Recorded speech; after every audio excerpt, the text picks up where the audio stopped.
E muito bem, pessoal, estamos de volta à segunda parte da conversa com a Tassiana Tomé. Como vocês já sabem, aos fiéis seguidores do nosso podcast, a quem eu estou extremamente grato, vocês já sabem que a segunda parte é mais conversa humana, mais conversa um bocadinho mais relaxada e tentar conhecer a pessoa que se senta aqui do outro lado desta mesa. Então, tu, na primeira parte, respondeste-me quem é a Tassiana, mas agora eu vou tentar aprofundar isto um pouco, ou especificar isto um pouco, que é, fala-me da Tassiana como um ser humano e dá-me um resumo mesmo, mas resumo da tua vida, desde que tu te conheces por gente até hoje. Uau! Yeah.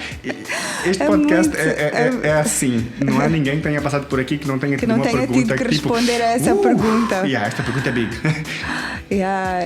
Uau, um resumo de uma vida, basicamente. Sim. Uau. Eu sou...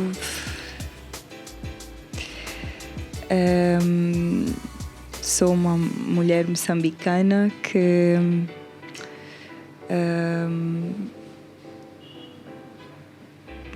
é bem difícil isso, fazer esse resumo da vida.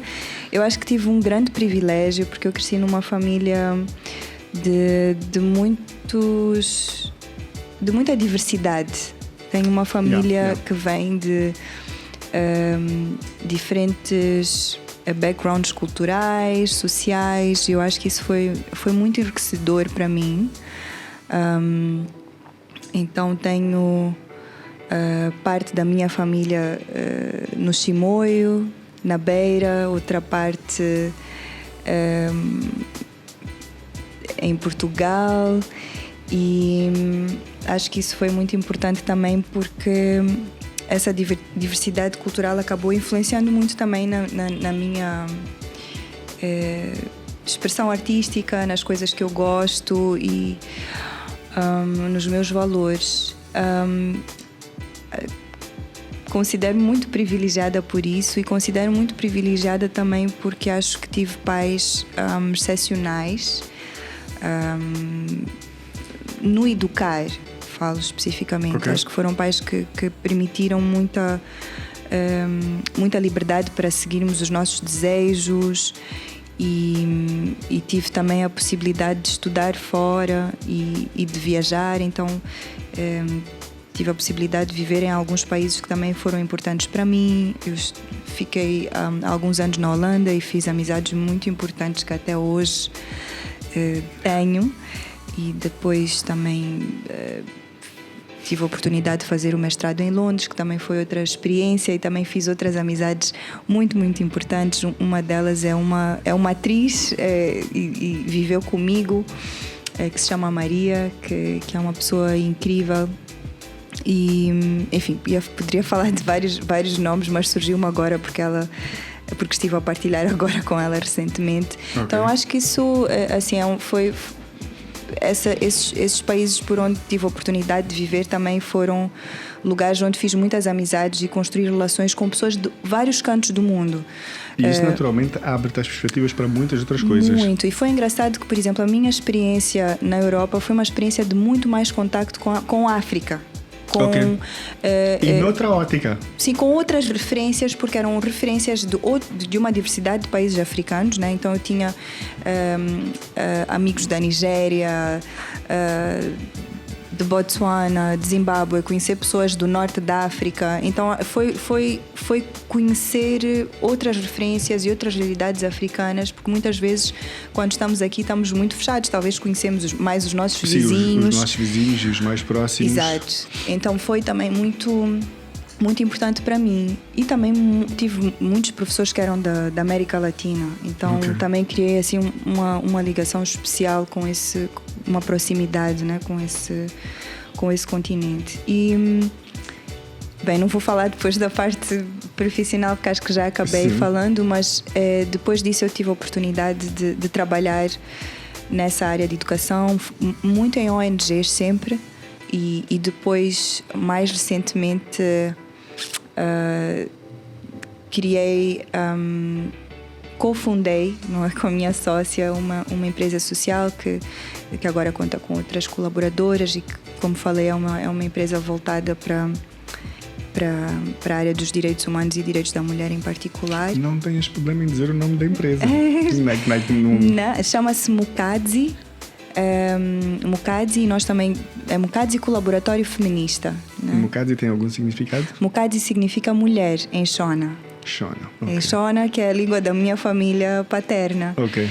E lá está, todas as referências, né, misturadas. E acho que uma coisa que me define muito hoje é ser mãe. Eu também tenho um companheiro fantástico, que é o João, que também é da arte e da criatividade. E juntos temos o Zua, que é esse menino de 4 anos que pronto, eu sou mãe, então é suspeito falar. Sim. Mas que é cheio de personalidade. Ele sabe o que quer, ele é muito expressivo, comunica-se muito bem, fala muito. Okay. E muito, muito bem para a idade. Mas pronto, lá está, eu sou suspeita. Yeah. Mas que é provavelmente eu diria assim, do que é o meu percurso, a experiência da maternidade, sem dúvida, que é a experiência mais transformadora e mais marcante. Ok. Então acho que esse foi um resumo, assim, muito... Foi. E agora vem a segunda pergunta, que é tipo... como é que tu te defines quando acordas de manhã e olhas para o espelho? Tipo, quando tu te encontras em frente a um espelho, tipo, tu olhas e dizes... Lá vai... So and so. Estás a ver? Tipo, o so and so. Como é que tu te percebes quando tu te vês? É sempre difícil a autopercepção, né? Yeah. Porque... mas também é importante, porque às vezes nós temos receio de nos caracterizarmos e nos definirmos, né? De alguma forma. Eu acho que isso é um dos maiores pecados que nós cometemos como seres humanos, porque se nós não nos definirmos, não criamos Sim. boundaries, não necessariamente que tenhamos que estar presos a um cerco tipo de boundaries, é isto. Sim. Mas se tu não souberes exatamente quem tu és, qualquer coisa vale. Sem dúvida. Mas talvez esse autoconceito, né, termos que nos adjetivar a nós próprios, né, é um exercício que não é fácil, porque às vezes nós até podemos ter um autoconceito que não corresponde à realidade das nossas ações e do que nós fazemos. Fantástico, né? Muito bem posto. Né? Tens pessoas que se consideram e que se veem de uma forma que é completamente diferente. Que não é o que realmente elas fazem. Sim, e completamente distinta de como ela é percebida pelo resto do, Exato, pelo resto do mundo.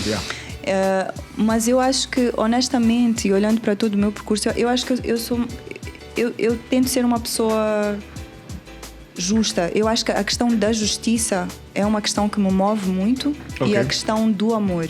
E quando eu falo de justiça, eu falo de construção de uma sociedade justa. Eu acho que é isso. Todo o meu percurso pessoal e profissional, mesmo de formação académica, foi sempre nesse sentido de o que é que podemos fazer para construir uma sociedade mais justa, mais igualitária.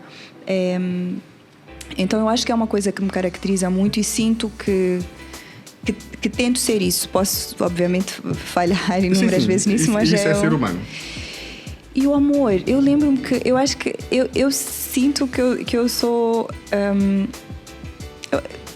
sinto que sou amorosa e pacífica, mas ao mesmo tempo pacífica no sentido de que eu sinto bastante paz e acho que consigo através de técnicas que também fui desenvolvendo e de praticar meditação, entre outras coisas, de conseguir encontrar um lugar de paz. Mas isso não anula também um lado meu que é muito beligerante no sentido de rebeldia, ou de que falavas de inconformismo, né? de defender aquilo que eu realmente acredito. Então, por exemplo, também sou uma pessoa bem argumentativa.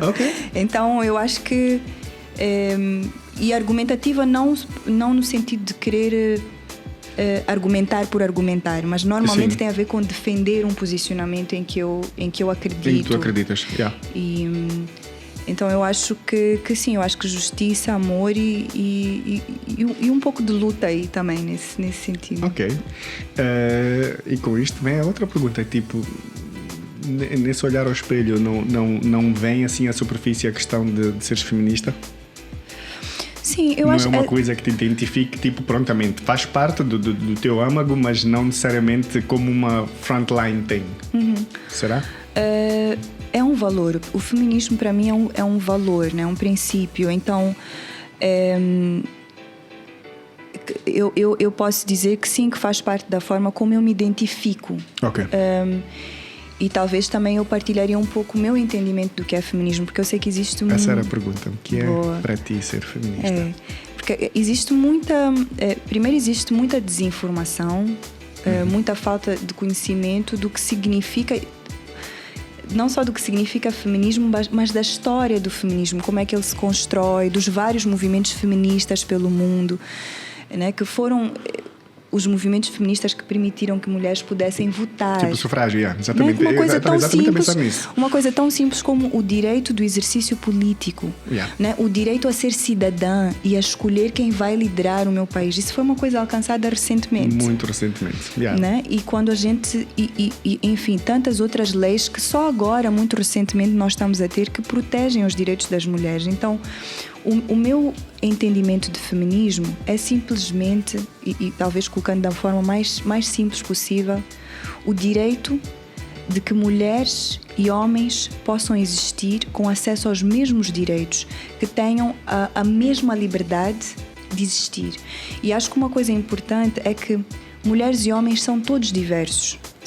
Nós somos seres plurais. Não existe esta ideia de mulher como um conceito que nós chamamos homogéneo, né? Um conceito único. Todas as mulheres são assim, todos os homens são assim. Não existe. Então, da mesma forma, o feminismo é plural. Há várias correntes, há várias escolas intelectuais. O feminismo teve um papel muito importante para chamar a atenção a questões que eram invisíveis na academia, na política, na cultura. Né? Então, para mim, o feminismo vem desse lugar de buscar um mundo mais saudável, um mundo em que as relações entre homens e mulheres podem ser mais saudáveis e um mundo em que a própria relação que as mulheres têm consigo próprias e os homens têm consigo próprias, porque é importante dizer que o machismo, ele também afeta os homens. Sim. Ele é destrutivo para os homens, porque os homens também têm que viver para uma expectativa que é muito opressora, que é muito desgastante, né? De serem os únicos provedores, de não poderem mostrar emoções, de não poderem escolher certas profissões ou certos interesses porque são considerados interesses femininos. Enfim, então o que eu quero mostrar com isso é que é uma busca pelo exercício da liberdade e pela possibilidade de sermos quem somos. Então, para mim, o feminismo é um princípio que é esse valor de defender a liberdade da nossa existência. Ok. Eu acho bem, e tipo, se calhar muitas pessoas não percebem isso, mas há uma noção que me foi posta há muito tempo, do tipo... nós devemos investir mais na educação, especialmente em países com menos condições financeiras, onde o acesso às escolas não seja tão prevalente, porque imagina por algum acaso que a cura para o cancro esteja na cabeça de um miúdo de 6 anos que está num shockwave. Não tem acesso a uma escola. E por ele não ter acesso a uma escola, ele não vai poder desenvolver o cérebro dele ao ponto de chegar ao momento de desenvolver uma cura efetiva para o cancro, por exemplo. E da mesma forma isto pode acontecer tipo para uma mulher. Se não damos os mesmos acessos e as mesmas condições para a mulher poder e oportunidades para a mulher poder exercer o seu potencial ao máximo, não vamos ver isso acontecer e podemos estar a perder a oportunidade de realmente encontrar a cura para uma coisa, ou desenvolver alguma técnica, ou desenvolver alguma noção. Temos o exemplo de Marie Curie, que ajudou a desenvolver o que nós ainda hoje utilizamos, os raios-x. Estamos simplesmente a perder 50% do potencial da humanidade, né? Se a gente, e pensar que durante muito tempo, quer dizer, até bem recentemente foi assim, né? Porque estamos a falar de direitos tão básicos como, por exemplo, o direito de votar ou o direito de conduzir, quer dizer, estamos a falar de direitos políticos, direitos económicos, né? Direitos civis. Houve vários tempos, acho que na Arábia Saudita ainda não é possível uma mulher abrir uma conta num banco sem ter a assinatura de um homem. Por exemplo, não sei se eles já deram a volta a isso, mas durante muito tempo em vários países isso era uma realidade. Tinha que haver um co-signer que era homem para ela poder abrir uma conta bancária. Ou por exemplo, leis ou constituições que o feminicídio, que é o assassinato de mulheres, em função especificamente de ser uma mulher, né? Que antes era só caracterizado como um crime passional, era uma coisa que não era criminalizada, porque o homem estava a fazer em legítima defesa da sua honra, né? Então, sim. Mas até pouco tempo era assim, né? Até pouco tempo tinhas países que, se um homem assassinasse uma mulher por qualquer... E tivesse alguma explicação lógica, por mais louca que fosse... Como se existisse qualquer justificação para o extremo da violência, para retirar a vida de alguém. Ou para a violência como uma base e depois para chegar ao extremo de retirar a vida de alguém e isso ser justificado. Ser justificado e ser legal, imagina. Então, são coisas tão básicas que a gente está a falar que quando a gente vem com uma noção muito distorcida do que é feminismo e que tem a ver com as resistências. Nós todos temos resistências a transformar valores, comportamentos e ideias, né? Aquilo que falávamos, né? A sociedade, ela vai sempre pressionando para nós nos conformarmos e o machismo, ele está aí enraizado há séculos. Nós temos uma história e culturas, e isso no mundo todo, não é só no nosso país. Então, é uma luta por uma transformação profunda, cultural e social e pessoal, que leva muito tempo, porque mesmo como mulheres nós carregamos muito machismo também. Sim, então, há mulheres que são machistas, absolutamente. Exatamente, então é um processo de desconstrução que leva o seu tempo, é uma aprendizagem e é importante buscarmos entender e buscarmos conhecer a história, o que é que de facto significa feminismo, para não ficarmos nas ideias rasas. As pessoas repetem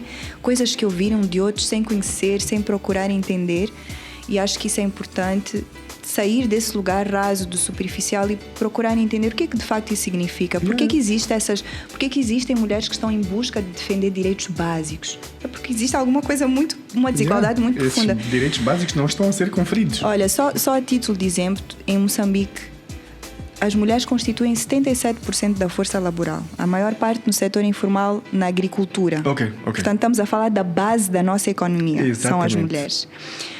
Mas trabalho assalariado, com acesso à proteção social, com acesso a uma progressão de carreira, só 4%. 4 a 6%. Hoje. Nem sequer 10% do total. Hoje. Versus, creio que está entre 22% a 27% de homens. Portanto, também temos, é verdade que nós também temos uma taxa baixa de emprego formal, né? Mas quer dizer, isso só nos mostra a discrepância, né? Com isto estás a remontar a uma situação que eu encontrei na África do Sul, que era tipo a cena das cotas por causa da quantidade de população que era de uma determinada raça ou etc. Neste caso, a última vez que eu me lembro de ter visto isso, a estatística é que havia 7 mulheres para cada um homem em Moçambique, populacionalmente. No censo, foi descoberto que há 7 mulheres para cada um homem.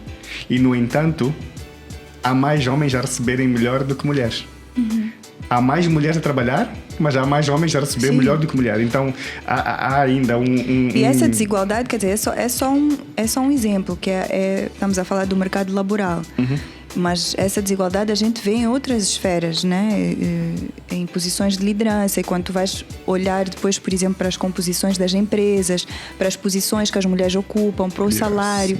Então, a gente ainda tem um caminho muito longo a percorrer, e acho que é um exercício importante que cada um de nós deve fazer, porque nós temos um papel. Eu acho que os homens têm um papel importante, né, a fazer, de aprender e compreender que situação é essa, e também olharem para os seus privilégios e estarem numa posição de deixa-me também desconstruir esses privilégios, porque para nós conseguirmos maior justeza, maior igualdade, temos que deixar alguns privilégios de lado, Sim, né? sim.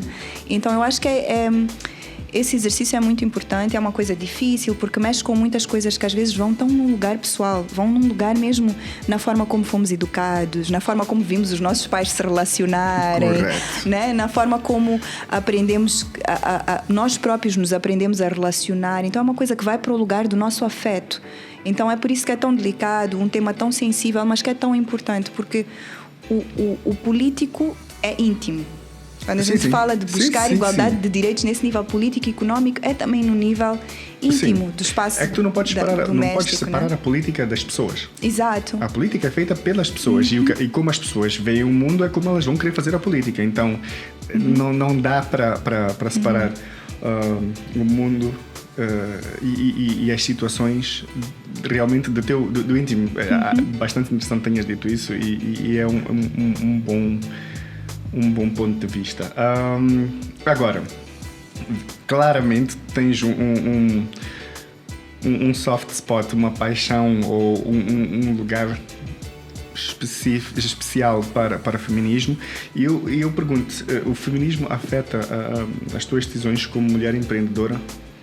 Tipo, sim, é uma das coisas que um dos sine qua non, tipo, eu para fazer qualquer coisa tenho que olhar para a questão do feminismo como um dos componentes para a minha tomada de decisão. Como eu estava a dizer, o feminismo é um valor, né? Tem a ver com uma ética, e é uma ética que é baseada num sentido de justiça, de igualdade, de cuidado, de inclusão, e inclusão radical. Então, quando eu digo inclusão radical, eu quero dizer que eu não estou a olhar só para as mulheres, mas o feminismo também me abre para ser mais consciente de diferentes grupos que são mais marginalizados, né?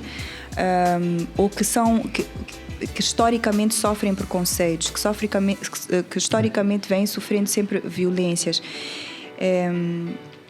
Então, é um princípio que define, sem dúvida. Na verdade, por exemplo, a empresa que cofundei com a minha sócia Catarina, a Mukadzi é uma empresa que é voltada para entender as desigualdades de género e trazer propostas de soluções inovadoras. E muito através de pesquisa, através de dados, de conhecimento, né? Produção de conhecimento, que depois vai também servir não só para organizações ou para o governo, mas também para as empresas melhorarem as suas políticas de recursos humanos, a sua capacidade de inclusão e progressão de mulheres em pé de igualdade com os homens. Então, realmente a nossa empresa foi fundada muito com esse princípio feminista. Não, eu pergunto isto porque eu estou a olhar, por exemplo, para a questão do BEE na África do Sul, Black Economic Empowerment. Tipo, eles criaram uma cena, uma diretiva que é tipo, não podes abrir uma empresa nova que tenha capital de não sei quantos, sem que isto contemple que exista lá dentro alguém de raça negra num top spot, estás a ver? E a minha pergunta é tipo, isto é a forma como tu funcionas. Tipo, para ti, se tu tiveres que fazer algum estudo ou algum empreendimento, é obrigatório que a componente do feminismo esteja lá, tipo, para nós é natural, porque a área toda, seja de pesquisa, seja de formação, é voltada para a igualdade de género. Então, para nós é natural porque está na gênese da constituição da nossa empresa e do nosso propósito. Mas é interessante porquê? Porque nós também trabalhamos com o setor privado e trabalhamos com empresas que estão a perceber a necessidade de incluir mais mulheres. E não só incluir mais mulheres, mas como é que construímos um ambiente de trabalho que é saudável, que vai permitir esta progressão de carreira para homens e mulheres. Como é que nós conseguimos, de forma igualitária, como é que nós conseguimos promover oportunidades para que as mulheres também ocupem posições de liderança dentro das empresas. Porque, como tu estavas a dizer, por exemplo, e que é o caso das cotas com a questão racial, não é? Porque quando tu tens uma sociedade que historicamente, durante séculos, desprivilegiou um certo grupo, na totalidade, na inteireza dos seus direitos, tu tens que fazer medidas para corrigir esse desequilíbrio. Tens que avançar com passos, com políticas, com estratégias. Certo. Então, as cotas, elas são uma forma de reparar um pouco vamos dizer assim, essa injustiça histórica, né? Porque estás a falar de pessoas que não estão a sair aqui em pé de igualdade contigo. Estás a falar de pessoas que estão a sair daqui. De trás, então tu tens que puxar primeiro para aqui, para que depois possa haver qualquer tipo de jornada mais igualitária, né?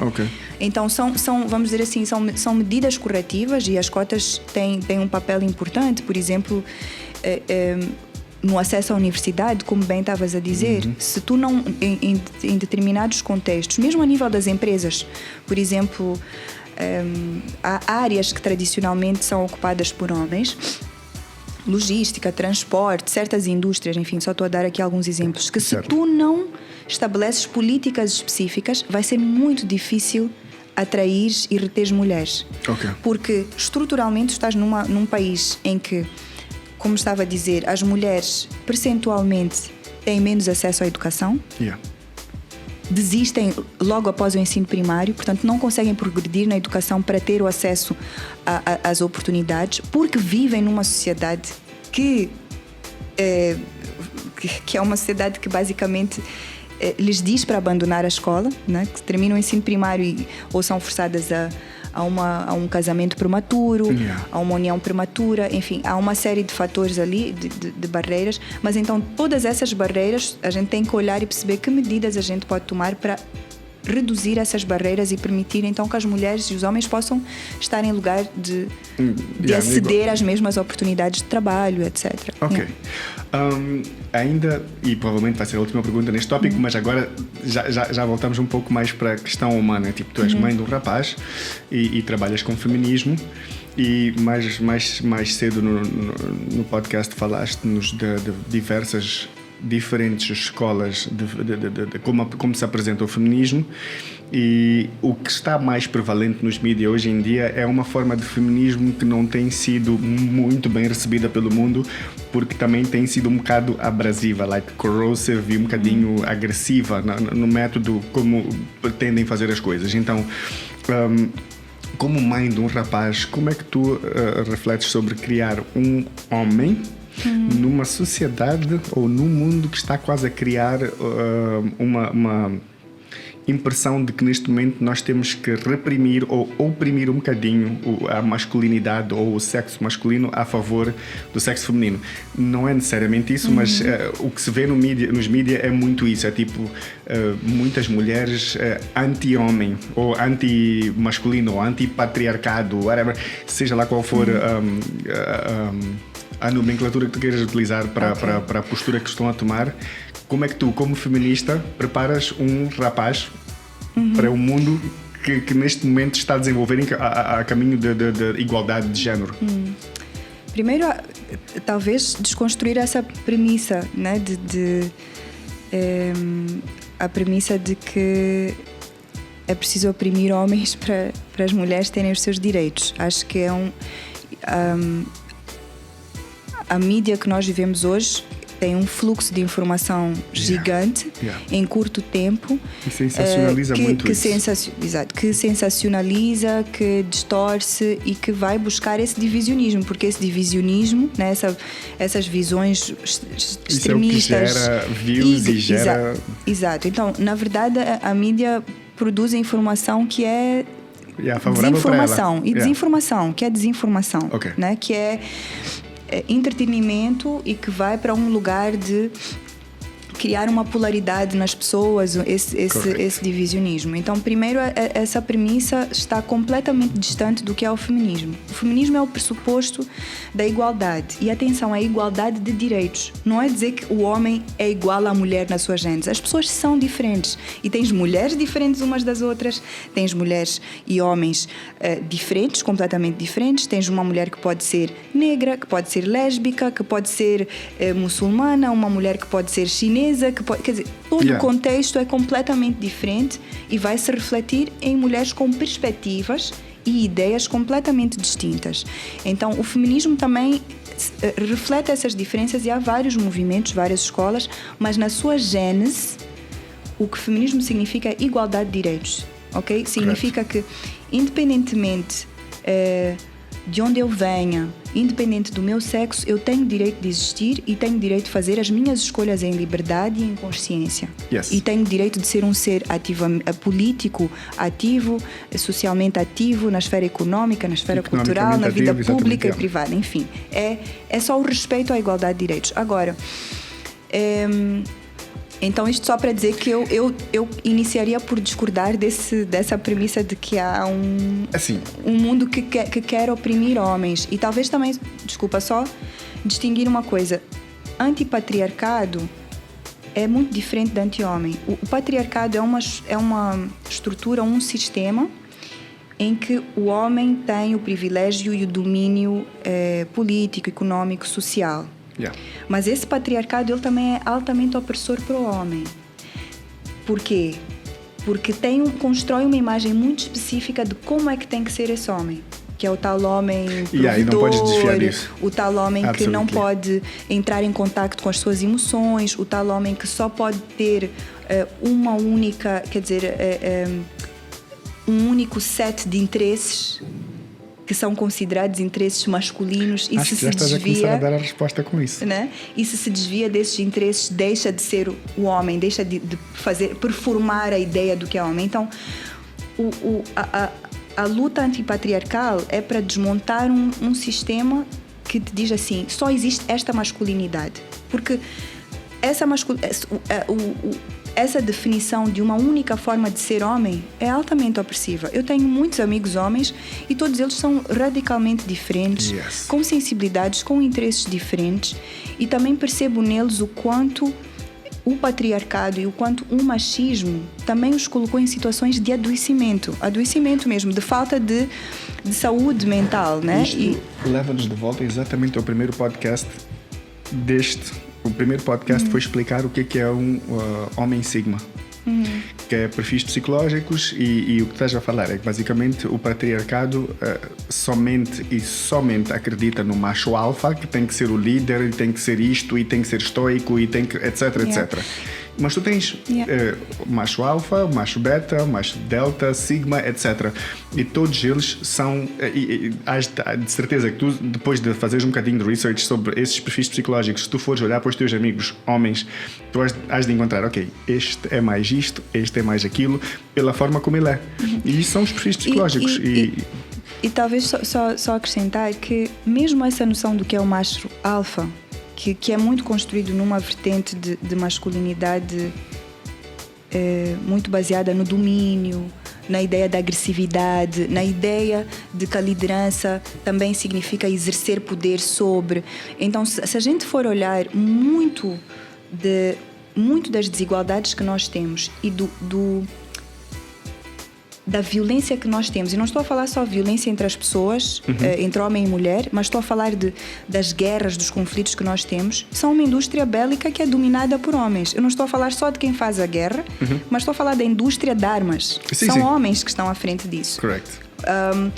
E indo para a questão específica do meu filho, eu tenho uma preocupação super grande, porque eu vejo como desde muito cedo nos desenhos animados os super-heróis e os personagens principais, lá está a tal influência da mídia e como constrói, são muito baseados nessa noção de uma masculinidade que é muito associada à agressão, à violência. É o savior complex também. Exatamente. Tipo, o homem é sempre o savior. Exatamente, é o salvador. E que lugar solitário ter que ser ele sozinho a salvar o mundo, né? Que lugar difícil para o homem, né? Muito bom. E constrói sempre, por exemplo, aquele... se fores reparar, os super-heróis têm muito pouco lugar de vulnerabilidade e de contacto com as suas emoções. O Hulk, por exemplo, que quando fica zangado, né? É um exemplo, né, disso. Mas essa masculinidade que vai passando muito nos desenhos animados vai construindo uma percepção do que ele tem que ser. E eu noto isso já no meu filho, né? Então, mesmo antes de ser mãe, eu tinha consciência de que queria ser mãe com base em certos valores, né? E que para mim uma das premissas é a igualdade. É a igualdade, e em todos os sentidos. Então estás a incutir isso tipo psicologicamente nele, tipo igualdade. Respeito a todas as pessoas. Perfeito. Mas também eu quero que ele possa crescer com noções saudáveis de vida, de existência. Ok. Então isso para mim está muito associado à não violência. Eu quero que ele possa crescer com uma habilidade de autoconhecimento, com uma habilidade de poder estar em contacto com as suas próprias emoções, com a sua vulnerabilidade. Eu quero que ele sinta que pode crescer e se decidir ser um bailarino, que viva essa experiência de ser um bailarino, sem qualquer complexo, e que isso não lhe diminua em nenhum momento como rapaz, como homem, né? Okay. Então, isso é o que eu quero. E eu acho que o feminismo, ele é libertador para mulheres e homens, nesse sentido. Quando é feito como da valor. forma certa, absolutely. E há muitas formas de fazer, sim, né? sim. Há muitas formas de fazer. Eu acho que tem a ver, e a gente pode sair, porque às vezes ficar agarrado a nomes pode complicar as pessoas. Se as pessoas não gostarem da palavra feminismo, mas vem de algum... é preciso entender porque cai esse medo com a palavra, mas as pessoas podem pensar em igualdade. Todos os seres merecem o respeito, todos os seres merecem existir e escolher como querem ser e ser respeitados nessa sua decisão. Desde que o que eles são não significa que estão a violar o outro, não significa que estão a matar o outro, que estão a destruir o outro, né? Então eu acho que fundamentalmente eu quero que o meu filho seja um ser do bem. Good. É isso. Ok. Há algum desafio pessoal que tu ainda pretendes vencer, tipo, que tu tens ainda e pretendes, tipo, surpass? Muitos, diariamente. Eu acho que há desafios diários, né? Eu acho que educar é um desafio. Ok.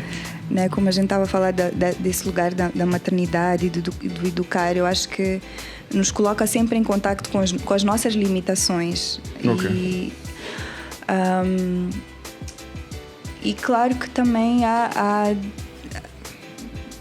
desafios, eu acho que talvez eu diria neste momento em específico, para não falar assim no vago, eu acho que é o conciliar muitos projetos diferentes. E eu gostaria de ter o tempo, ter o tempo para conseguir também, por exemplo, priorizar mais arte, né? Que é uma coisa que recebe cobranças, né? de pessoas e acho que ela estava aqui também a dizer então tens que cantar, tens que partilhar, mas para eu conseguir ter esse tempo realmente tenho que reorganizar tens que projetos a priorizar coisas e o trabalho e a maternidade, e dividir-me entre tudo isso e ter tempo para mim mesma. Então acho que esse é o principal desafio, assim, diria. E por último, a última pergunta, antes de termos aqui o momento de arte da Siena Tomé. Um ídolo ou uma inspiração ou uma referência para ti?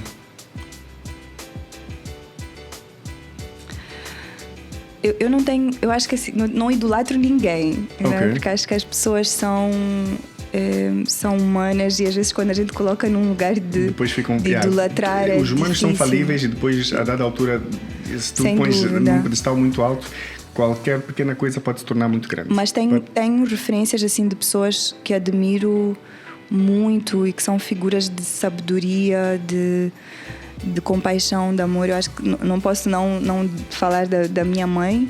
Eu acho que se chama Fernanda Teixeira. Eu acho que ela é sem dúvida para mim essa referência e inspiração. Mas há outras referências assim que me influenciam bastante. Há uma pessoa que tenho lido muito, um autor que se chama Gabor Mate, que acho que também me identifico muito com o trabalho que ele faz e um pouco dialoga muito com estas questões que estávamos a falar agora, do que é saúde, né? Do que é uma sociedade saudável e do que é uma sociedade ou uma cultura tóxica, né? Então ele vem de um lugar também da psicologia enfim, acho que agora é uma referência porque é uma pessoa que estou a ler bastante. Ok. E por último, como ser humana, aqui um pequeno momento da arte. O Dário nos ofereceu isso for free, tipo, eu disse, eu tenho aqui, tipo, este momento para plug anything, tipo, sei lá, o teu álbum ou alguma coisa, algum projeto que estejas a fazer, alguma coisa assim, e ele tipo, não quero fazer nada nesse sentido, mas vou-te dar aqui uma cena. E ele tipo deu-me um pequeno verse em inglês. que eu acho que é alguma coisa que ele já escreveu e já utilizou. Agora vamos dar aqui à Tassiana também 30 segundinhos para nos dar arte também. 30 segundos, uau. Ok, não estava preparada. Poesia ou música? A tua escolha. Eu sei que amanhã vais estar a participar de um evento de poesia no núcleo. Então... Na fundação. É na fundação? Acho que amanhã, na sexta-feira. Espera aí. Ou estarei eu confusa. 19 de outubro. 19 de outubro, Núcleo de Arte. Poetas da Alma, Diva Soul Poetry. Então... se calhar, não sei se já tens alguma coisa escrita nesses termos ou se calhar queiras Go Slam Poetry para nós em termos de... Deixa eu ver, posso ver aqui no que eu tenho no... à vontade, qualquer coisa que tenha a ver com, se tiveres, naturalmente, females, feminismo, ser mulher. Posso ir por um outro? Podes. Por um outro caminho que eu acho que também toca em muitas coisas que a gente falou assim do... Ok. E cá vamos nós. Suspender gotas de água no ar, trançadas de luz solar, como se faz? Fazer flor da dor, transmutar guerra em paz, como se faz? Transmutar armamento bélico em umbilicais cordões que nos unem, como raízes de árvores entrelaçadas neste esférico mundo, terra de todos, como se faz? Curar inicicatrizáveis injustiças, regenerar o solo, despreconceitualizar, como se faz? Reaprender a amar, dar certezas e beijos em borboletas, como se faz? É que no meio de fomes gigantes, muros cimentados e omissões armadas, hostilidades infecundas e silêncios ferozes, somos feitos da fragilidade bela que negamos. Somos feitos todos do mesmo tecido das pétalas e do céu. E é tanta beleza que de cada ponto geográfico o mesmo céu se enfeita diferente para quem anoitece cá, enquanto lá se amanhece. É que o céu às vezes se pinta de prece para quem guerrilha e padece, às vezes se ilumina de chuva e resplandece. Mas céu é sempre céu, onde quer que a semente se enraize. E o sol que aquece esta cidade é o mesmo que se põe em outro cais e é beleza demais. A beleza de tudo é como gente. Gente é diferente. Línguas e léguas distantes, lugares e lógicas diversas, cores e sexos mutantes. Às vezes, gente parece que deixa de ser gente. Vira atrito doído, massacre, incêndio, genocídio. Gente até parece irreconciliavelmente divergente. Talvez seja, mas gente em todo canto faz arte. Gente em todo canto se entreajuda. É que gente de todo canto faz parte. E gente, para ser gente, sempre sente o amor que é vivente, que é doação e empatia, que é raiz e repouso, que é fruto e futuro, a semente.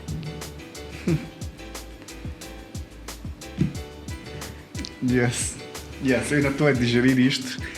Houve tanta coisa que tu disseste. Uau, Agora fiquei eu sem saber o que dizer, que é uma coisa rara. Very nice, thank you. Obrigada eu. Thank you. Ficou registado.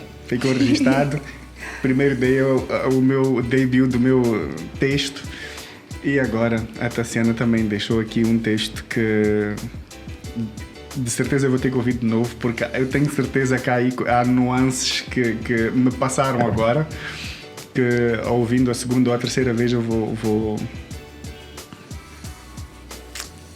o divergente, tipo essa,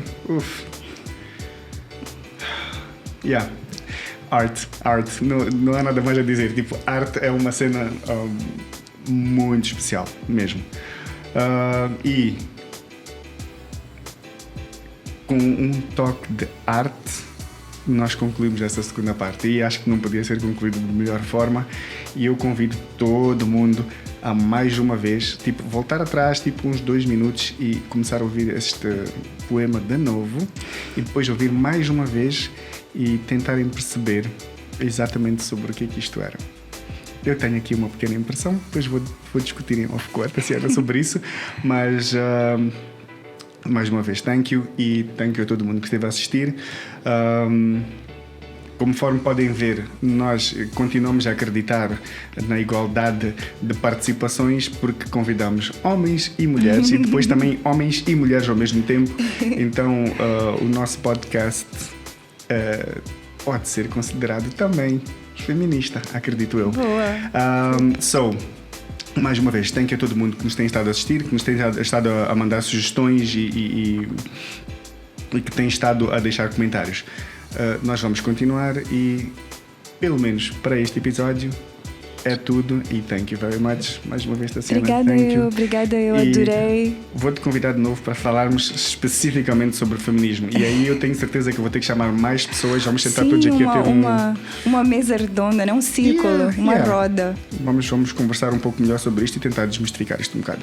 Boa, obrigada, adorei. E obrigada também a quem nos assiste, né? Yep. Obrigada e parabéns pelo podcast. Thank you. Muitos sucessos. Muito obrigado.